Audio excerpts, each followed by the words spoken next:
가끔 폭력적인 것도 받고 니하오, 칭칭총 이런 것들이랑. Nowadays on Asian SNS, we can easily find contents about racism in Western countries. As a French-Korean international couple, we wanted to share with you our experience with racism. Nowadays we are in France. Did you have any concerns about racism before coming here? 엄청 걱정하진 않았지만 그 TV나 SNS, 뉴스 이런 데서 인종차별에 대한 내용들을 되게 많이 해주니까 걱정 안 할 수는 없었어. I understand. 그리고 또 서양의 인종차별이 심하다고 하니까. 심해요. But have you experienced it since you arrived? 아직까지는 당해본 적도 없고 본 적도 없어. 근데 파리 공항에서 입국 심사할 때 직원이 나한테 니아오라고 했었어. 그래서 내가 그 직원한테 나 중국인 아니고 한국인이라고 하니까 너무 미안하다고 했었어. It was sorry, that's true. 그 직원은 너무 친절하기도 했었고 그리고 진심으로 사과까지 했었어. 그래서 난 이 일을 그냥 실수라고 생각을 하지 인종차별이라고 생각하진 않아. But don't you think it was quite rude even if he apologized? 모든 사람은 실수를 할 수 있다고 생각해. Yeah, that's true. 물론 모든 일이 실수가 아닐 수 있지만 상황에 따라서 느껴지는 게 있잖아. That's right. Also, 사대뻥. 사대뻥. 아, 저 사람이 진짜 몰라서 그랬구나 이런 것처럼 내가 그 직원의 진짜 목적은 알 수 없지만 난 그분이 좀 친근함을 표시하려고 했던 것 같아. 문제는 내가 중국인이 아니지만. Yeah, that's the problem. I also think he didn't mean to be rude and probably felt embarrassed. But you know, our generation and the next generations coming are quite sensitive over this topic. To be honest, I think it was a bit rude to generalize, but the key is to educate people so they don't make this kind of mistakes again. Exactly. 그래서 그날 내가 바로 말했잖아. 중국인이 아니라 한국인이라고. Yeah, you have to do it. 이렇게 하면 그 사람이 다른 아시아인들한테는 안 그러겠지. Yeah, exactly. That's the thing. That's why it's important. 만약에 내가 그냥 웃고 무시하고 넘겼으면 그 사람은 그게 맞는 행동인 줄 알고 계속 그러겠지. Yeah, of course. Yeah, he wouldn't know otherwise. Yeah, that's why it's important. Education is key. Like saying Wakanda forever to a black person is also not funny and it's rude.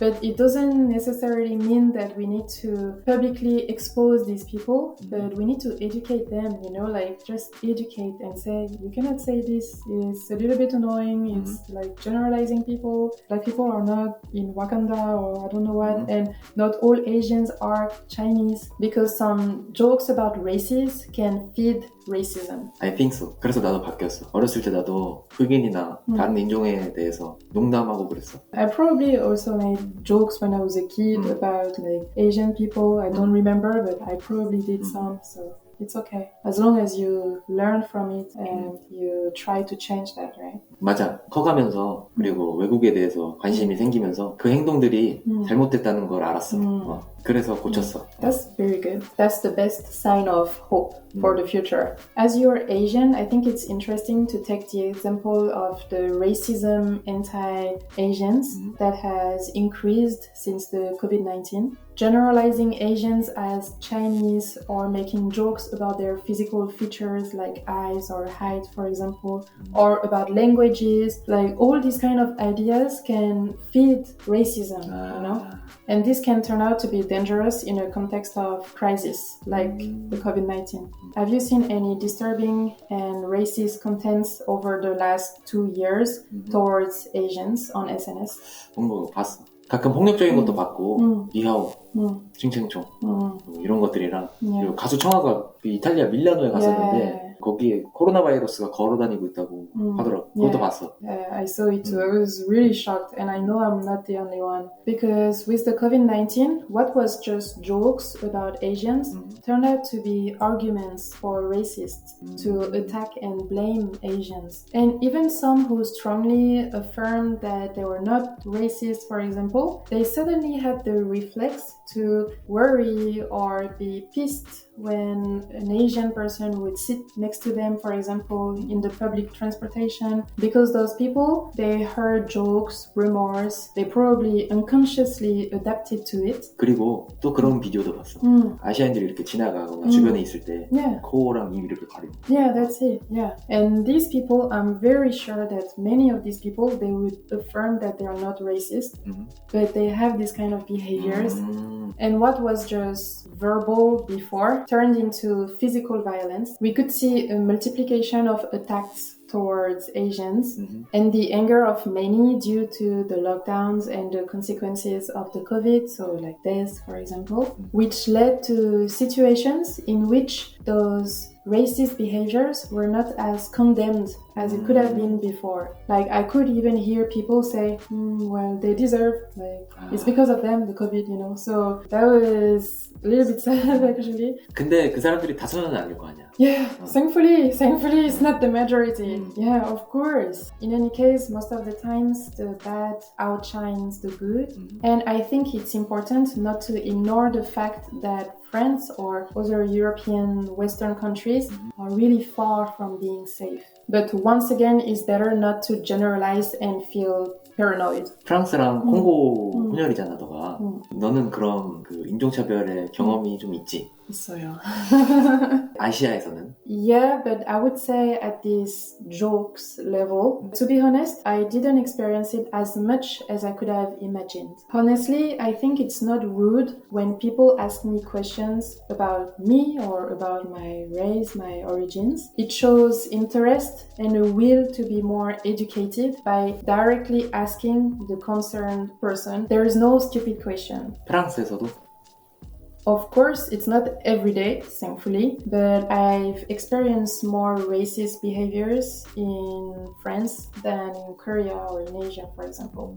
The thing is, in Korea, I can feel people's glance or stares, like often, but I'm not scared. But in France, if someone stares at me, I'm a little bit scared. Yeah, I'm a little bit scared because I would worry about what they think or what they do or what they say, because as a half-white, half-black woman, I've experienced racism from both sides. And to be honest, the racism I've experienced from white people, it sounded very stupid. For example, they would ask me questions like, oh, don't you miss your country?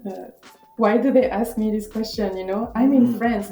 This is also considered as racism, of course, because it makes the person feel like they are not like part of the country. Yeah. 우리가 생각하는 인종차별이랑 되게 다르네. Yeah, it's very different. Yeah. But from racist black people, I could feel the hate. Like some people would insult me of bastard because I'm half, or they would spit at my feet, you know. That's why, in my opinion, and based on my personal experience, I feel much safer in Asia. But thankfully, in France, once again, we cannot generalize, and it's just a minority. Most of people I met thought that being half is beautiful. Yes.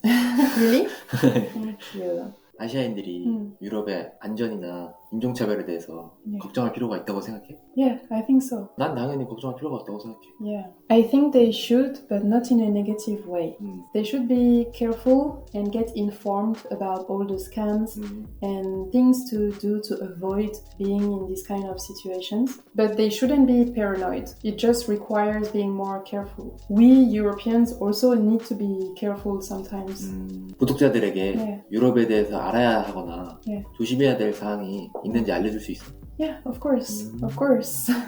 I think that first they should avoid staring at people because it can be considered as a provocation. Plus, I think they should avoid going to some places by carefully informing themselves before. It's also important not to romanticize and idealize France, for example, because it can be disappointing otherwise. I'm not gonna lie, there are chances that you'd hear people imitate the Chinese accent when you pass by them, if you are from Eastern Asia, for example. So if it happens in a safe place, like an airport or a restaurant, for example, I think you should explain that it's rude and that you wouldn't let them look down on you. But if it's not in a safe place, like alone in the street, for example, I think you should just ignore and not look scared or annoyed, like just pass by them and that's all. But about scams or safety in general, not about racial matters, I recommend you to watch our next video on this topic. In this video, we will give you good advice to travel safely to Europe and feel more comfortable. Guys, have you ever been a victim of racism in Europe or worry to go there for this reason? 어떻게 생각하시는지 댓글로 알려주세요. We hope this video was interesting and don't forget, education is key. See you soon, take care and don't forget to subscribe. 그리고 좋아요 구독 해주세요. 바이바이. 바이바이.